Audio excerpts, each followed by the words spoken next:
Vida de Sun Tzu. Sun Tzu, súbdito por nacimiento del rey de Qi, era el hombre más versado que haya existido en el arte militar.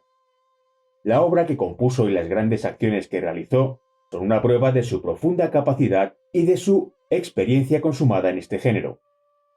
Antes incluso de adquirir la gran reputación que lo distinguió después en todas las provincias que componen hoy el imperio, la mayoría de las cuales llevaban entonces el nombre del reino, su mérito era conocido en todos los lugares vecinos de su patria. El rey de Wu tenía algunas diferencias con el rey de Chu. Estaban a punto de llegar a una guerra abierta y, por una y por otra parte, se hacían preparativos para ello. Sun Tzu no quiso permanecer ocioso. Convencido de que el personaje de espectador no estaba hecho para él, fue a presentarse al rey de Wu para obtener un empleo en sus ejércitos. El rey, encantado de que un hombre de ese mérito se pusiera de su lado, le dio muy buena acogida. Quiso verlo e interrogarlo él mismo. Sun Tzu, le dijo, he visto la obra que has compuesto sobre el arte militar y me ha gustado mucho. Pero los preceptos que das me parecen de ejecución muy difícil. Incluso hay algunos que considero absolutamente impracticables. ¿Tú mismo podrías ejecutarlos? Pues de la teoría a la práctica hay un buen trecho. Uno se imagina los medios más magníficos cuando está tranquilo en su gabinete y solo hace la guerra mentalmente. No es lo mismo cuando se encuentra en la situación real. Entonces ocurre que, a menudo, se considera imposible lo que al principio parecía muy fácil.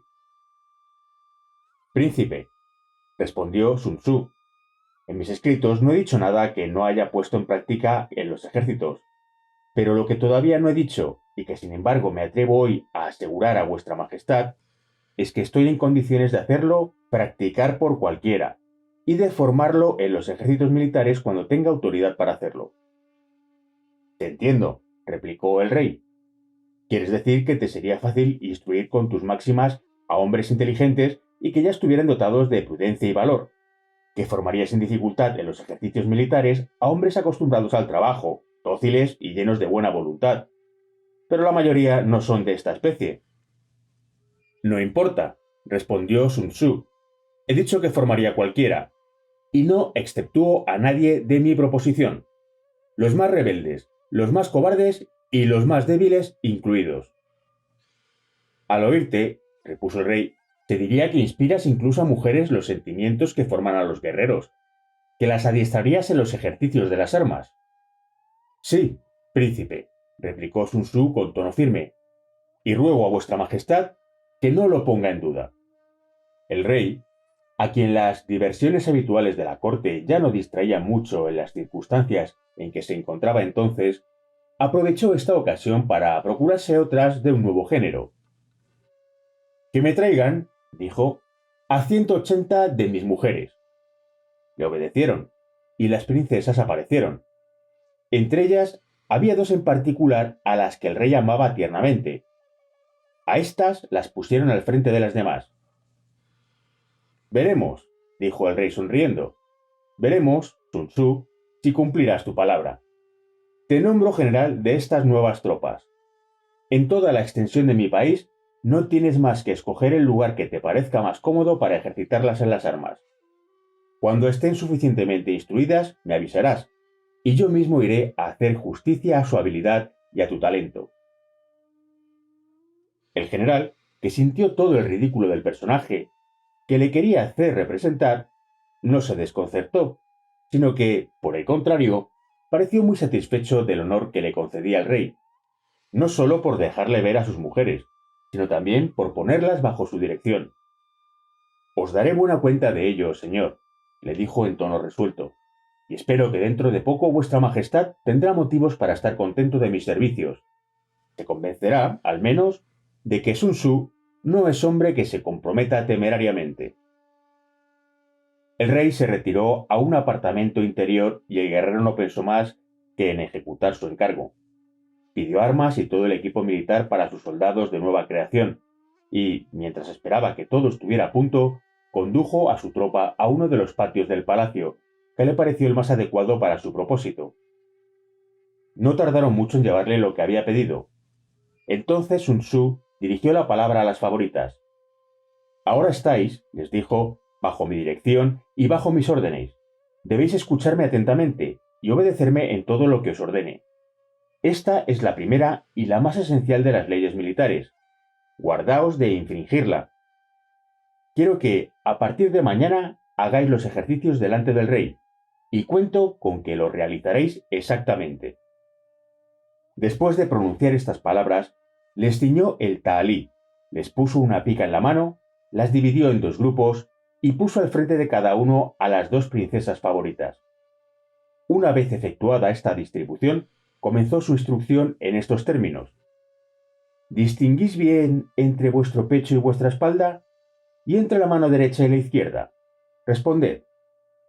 Unas carcajadas fueron la única respuesta que le dieron de momento. Pero, como él guardaba silencio y permanecía completamente serio, sí, sin duda, le respondieron después las concubinas al unísono. Si es así, prosiguió Sun Tzu, fijaos bien en lo que voy a deciros.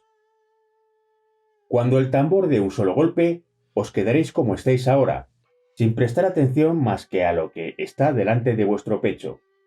Cuando el tambor dé dos golpes, tenéis que dar la vuelta de manera que vuestro pecho esté en el lugar donde estaba antes vuestra mano derecha. Si en vez de dos golpes oís tres, debéis dar la vuelta de modo que vuestro pecho esté exactamente en el lugar donde antes estaba vuestra mano izquierda. Pero cuando el tambor dé cuatro golpes, tenéis que dar la vuelta de modo que vuestro pecho se encuentre donde estaba vuestra espalda, y vuestra espalda donde estaba vuestro pecho. Lo que acabo de decir quizá no esté bastante claro. Me explico.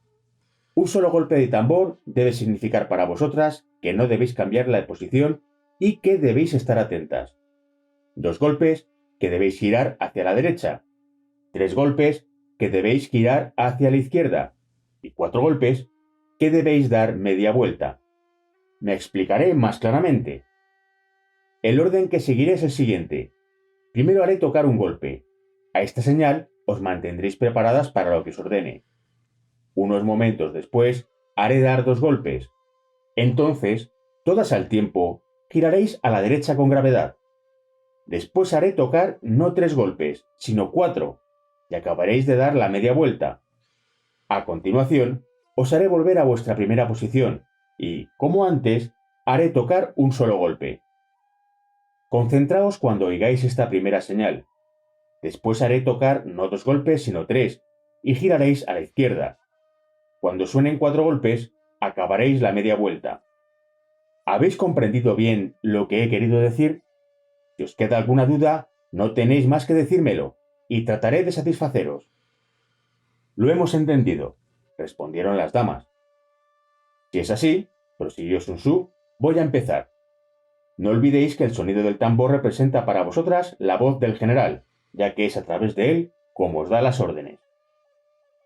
Después de repetir 3 veces estas instrucciones, Sun Tzu hizo formar de nuevo su pequeño ejército, tras lo cual hizo tocar un golpe de tambor. Al oír este ruido, todas las princesas se pusieron a reír. Hizo dar 2 golpes, y ellas aún rieron más fuerte. El general, sin perder su seriedad, les dirigió la palabra en estos términos. Puede ser que no me haya explicado con suficiente claridad en la instrucción que os he dado. Si es así, es culpa mía. Voy a intentar repararla hablándoos de una forma que esté más a vuestro alcance. E inmediatamente le repitió hasta 3 veces las mismas instrucciones en otros términos.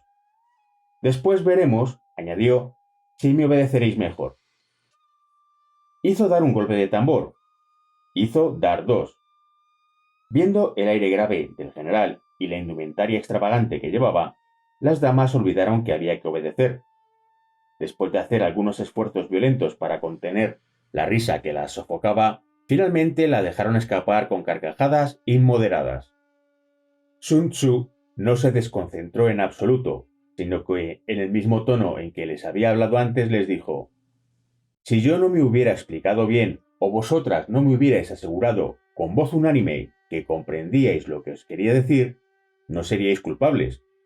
Pero os he hablado claramente, como vosotras mismas lo habéis reconocido. ¿Por qué no habéis obedecido?». Merecéis un castigo, y un castigo militar. Entre la gente de guerra, el que no obedece las órdenes de su general merece la muerte. Por lo tanto, moriréis. Tras este breve preámbulo, Sun Tzu ordenó a las mujeres que formaban las dos filas que mataran a las dos que estaban a su frente. Al instante, uno de los hombres encargados de la custodia de las mujeres comprendió que el guerrero no hablaba en broma. Se fue a advertir al rey de lo que sucedía. El rey envió a alguien a Sun Tzu para prohibirle que siguiera adelante, y en particular que maltratara a las dos favoritas que más amaba y sin las cuales no podía vivir. El general escuchó con respeto las palabras que le comunicaban de parte del rey, pero no por ello accedió a cumplir su voluntad. Id a decir al rey, respondió, que Sun Tzu lo cree demasiado razonable y demasiado justo para pensar que haya cambiado tan pronto de sentimiento y que quiera verdaderamente ser obedecido en lo que venís a anunciarme de su parte. El príncipe hace la ley, y no puede dar órdenes que envilezcan la dignidad de la que me ha revestido. Me ha encargado que adiestrara en los ejercicios de las armas a 180 de sus mujeres. Me ha nombrado su general, y a mí me corresponde hacer el resto. Ellas me han desobedecido y morirán. Apenas terminó de pronunciar estas palabras, sacó su sable y, con la misma sangre fría que había hecho gala hasta entonces, cortó la cabeza a las dos que mandaban a las demás. Inmediatamente puso a otras dos en su lugar. Hizo dar los diferentes golpes de tambor que había convenido con su tropa y, como si se hubiesen dedicado toda la vida al oficio de la guerra, las mujeres giraron en silencio y siempre según las órdenes. Sun Tzu dirigió la palabra al enviado. Id a advertir al rey, dijo, de que sus mujeres saben hacer el ejercicio, que puedo llevarlas a la guerra, hacer que se enfrenten a toda clase de peligros e incluso hacerlas pasar a través del agua y el fuego. El rey, enterado de todo lo que había pasado, se sintió penetrado del más vivo dolor. He perdido, pues, dijo lanzando un hondo suspiro. He perdido a lo que más amaba en este mundo. Que ese extranjero se retire a su país. No quiero saber nada de él ni de sus servicios. ¿Qué has hecho, bárbaro? ¿Cómo podré vivir ahora? Etcétera.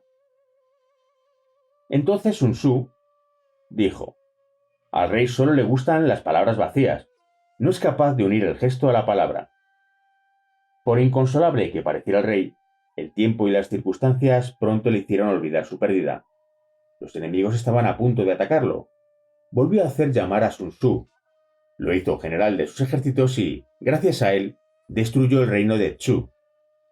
Los vecinos suyos, que antes le habían causado más inquietudes, atemorizados por las noticias de las hazañas de Sun Tzu, ya no pensaron más que en permanecer tranquilos bajo la protección de un príncipe que tenía a su servicio a un hombre semejante. La sepultura de este héroe se levanta a 10 leguas de la puerta de Wu. 3 generaciones después de su muerte, su descendiente, Sun Pin, nacido en algún lugar entre O y Chuan, se consagró, en compañía de su condiscípulo Pang Chuan, en noble y alegre emulación al estudio de los preceptos de su ilustre antepasado. Pang Chuan consiguió entrar en los ejércitos del estado de Wu y le confirieron el mando de las tropas. Este lisonjero destino no pudo, desgraciadamente, eliminar el miedo que había concebido respecto a la habilidad de su compañero. Envidioso de su talento, penetrado de su virtud, conocedor de sus dotes, temía a este rival vigoroso y de una severa exactitud. El odio se apoderó de Pang Chuan e hizo que se entregara a odiosas maquinaciones. El malvado decidió la pérdida de su émulo por medio de una maniobra culpable. Este traidor, con una pérfida y admirable habilidad, condujo a Sun Pin a la trampa que le había tendido y lo aprovechó para inventar una acusación contra él. Su infortunado compañero fue entregado entonces a los rigores del primero y del tercero de los 5 suplicios, antes de ser arrojado a la cárcel. Nota: los 5 suplicios. 1. Marcar el rostro con hierro al rojo. 2. Cortar la nariz. 3. Cortar los pies. 4. Castración. Y 5. Muerte. Fin de la nota. El asunto llegó a oídos del embajador del estado de Qi ante la corte. Con habilidad, consiguió sustraer a Sun Pin de los injustos tormentos de que era víctima, y, por mediación suya, el cautivo fue acogido en casa del poderoso señor Tian Qi, jefe de los ejércitos del estado de Qi. Este hombre de guerra, muy distinguido, se congratulaba de hospedar a un personaje cuyas facultades de penetración en todas las cosas parecían fuera de lo común, y rogó a Sun Pin que compartiera con él sus distracciones y recreos favoritos. Los concursos hípicos eran particularmente apreciados en la corte de los príncipes de Qi, en la que los caballos estaban juiciosamente repartidos en 3 clases, la primera, la segunda y la tercera. Sun Pin observó que los equipos, constituidos por caballos pertenecientes a las 3 clases, no eran de fuerza diferente. Viendo esto, Sun Pin dijo al general Tian Qi: «Apuesta en esta competición, pues tu servidor puede hacerte ganar». Una vez concertada la apuesta, Sun Pin dijo: «Es la disposición de las clases en la confrontación lo que te hace ganar». El general le creyó y obtuvo de los príncipes y del rey una apuesta de 1000 piezas de oro. Entonces Sun Pin dijo: «Lanza tu tercera fuerza contra la primera de ellos, tu mejor fuerza contra la segunda de ellos, y tu segunda mejor fuerza contra la más débil de ellos». Se efectuaron las 3 competiciones, y si bien el general no ganó la primera, se aseguró la segunda y la tercera, y así ganó la apuesta. Sun Pin fue introducido en la corte para debatir asuntos militares, y el rey lo nombró oficial del Estado Mayor. Cuando el estado de Wu se lanzó al asalto del estado de Chao, este último pidió la ayuda del estado de Qi. El rey deseaba ver a Sun Pin al frente de sus tropas, pero este digno oficial prefirió que su benefactor, Tian Qi, conservara este cargo. Sun Pin dijo: «Si, cuando estaba desterrado, tú me acogiste, ¿cómo podría aceptar esta dignidad?». El rey quiso interrumpir el curso de esta desgracia y calmar el dolor de esta injuria, y por eso dio a Sun Pin el título de jefe de Estado Mayor. Así fue como el maestro, inválido, acompañó a los ejércitos transportado en un carro, y trazó los planes en el transcurso de la campaña. Al intrépido Tian Qi, que, para desafiar al enemigo, deseaba lanzar el ejército hacia el estado de Chao, Sun Pin le dijo: «El que desea desenmarañar lo que está enmarañado, ¿puede coger todo el ovillo?». Cuando las partes hayan contribuido a la degradación de la situación, ésta se resolverá por sí misma. Ahora los dos antagonistas desarrollaron sus ofensivas. Las formaciones ligeras y las tropas de élite están en los campos de batalla. Todas las fuerzas están reunidas en pie de guerra. En el país, los viejos y los débiles están reventados de fatiga. Ahora es cuando hay que tomar las carreteras y los caminos principales y marchar en dirección al estado de Wu, que deberá dejar el estado de Chao para protegerse. Así, dando un solo golpe, se puede sitiar Chao y hacerse con el fruto de la derrota de Wu. Durante el repliegue del ejército de Wu, Tian Qi le infligió una severa derrota. 15 inviernos más tarde, el estado de Wu, que se había aliado con el estado de Chao, atacó al estado de Han. Este último pidió ayuda al estado de Qi. El rey ordenó entonces a Tian Qi que organizara la campaña y marchara hacia el estado de Wu. Al enterarse de estas disposiciones, Pang Chuan, comandante en jefe de los ejércitos de Wu, interrumpió la invasión, abandonó Han y se puso en camino hacia su país.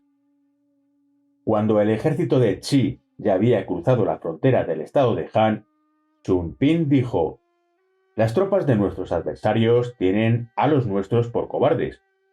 El guerrero hábil tomará en consideración esta circunstancia y establecerá su estrategia para obtener un beneficio de ello». Según el arte de la guerra, un ejército que, deseoso de sacar ventaja a su enemigo, recorre deprisa una distancia de 100 leguas, perderá la cabeza de la vanguardia y, en una distancia de 50 leguas, perderá por el camino la mitad de sus tropas antes de llegar al punto crítico. Luego, Sun Bin ordenó a las tropas que, al entrar en U, encendieran 100.000 hogueras la primera noche, 50.000 la segunda y 30.000 la tercera. Pang Chuan marchó durante 3 días y, lleno de vana satisfacción, dijo: «Siempre he estado convencido de la cobardía de la gente de Qi. Solo hace 3 días que están en mi país y ya han desertado la mitad de sus oficiales y soldados». Y enseguida dejó a su infantería pesada y sus carros para seguir adelante con sus tropas de élite.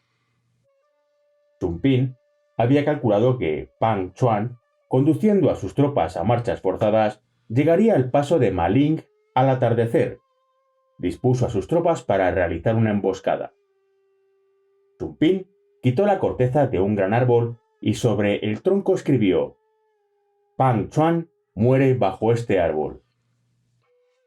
Después, hizo colocar a los arqueros más hábiles del ejército con 10.000 arcos a ambos lados de la carretera y, por último, ordenó que, cuando fuera de noche y vieran un fuego, todos los arqueros tomaran esa luz por blanco. Pang Chuan llegó aquella noche y, cuando vio que había algo escrito en el árbol, encendió una antorcha para leerlo.